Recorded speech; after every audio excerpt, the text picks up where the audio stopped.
大家好，欢迎收看叶红的创意视频。今天给大家带来的是一个科幻主题——外星人的整体展示和制作过程。其实这也是我一直想尝试的一个主题。这次我们用到的是纸模来制作整个造型的道具。我没有想到做纸模会有这么难，可能只有做过纸模的小伙伴才能体会我此时此刻的心情。感觉又给自己挖了一个大坑。当时老板听说我没有做过，让我不要做这个，让我先做简单的。我说不，我就要这个，你别管我。现在终于吃下自己种的苦果了。纸模的制作方法是比较简单的，但是步骤非常的繁复，需要将一个一个的小零件剪下，然后粘贴成立体的小部件。光是这个机械手的小零件就有几百个，最小的部件可能只有指甲盖那么大。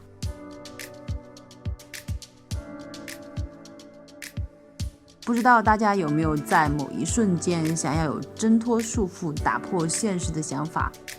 如果有，哪怕是那么一瞬间的小伙伴，可以弹幕示意一下哦。熟悉我的小伙伴可能就知道，从医院辞职到现在，其实一直都想要打破现实，冲脱束缚，一次又一次的挑战自己的极限，用自己最大的努力去完成自己的构想，追求作品的极致。我们都是不断的冲破束缚，尽情的发挥想象力，去探索和创造。这次的创意作品也是一次新的尝试，我也是第一次尝试这种科幻未来感的设计。这次运用到星辰白的色彩来表达一个白色空旷的星球，道具和武器都是白色的，想要做出未来战士的感觉。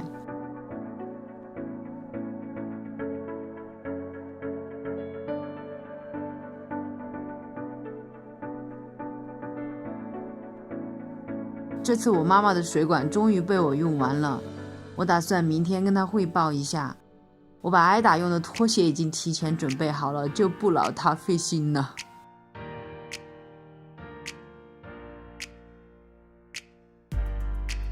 最后再将纸模进行组装，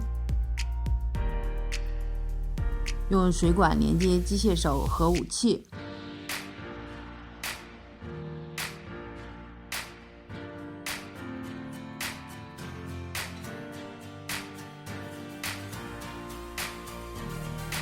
再将枪组装成具有未来的感觉。接下来我们来给小姐姐化妆吧。本期的整体设计都是以白色为主，所以我们今天的妆容会是白色的。我们先给小姐姐打的是个星辰白的底，再用月球暗面的灰色来画好眼影。这个眼影的颜色比较特殊，需要用眼影在眼睛上调出这样的灰色。是先用蓝色打底，再用棕色加深眼尾和眼头。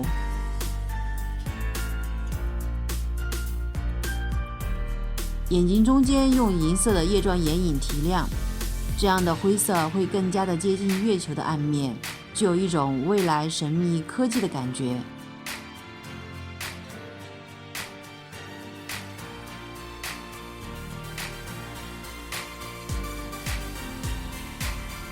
眼妆的部分，再贴上一些亮钻，粘贴上白色的假睫毛，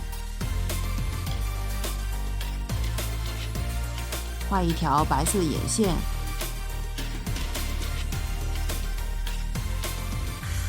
这次眉毛部分也打成白色，眉弓的地方再贴一些水钻，唇的部分用一个非常浅的水红色。头发部分喷成白色，这种喷雾并没有想象中那么好用，需要喷很多次还达不到想要的效果。将露出皮肤的地方都打成白色。最后我们来看一下展示吧。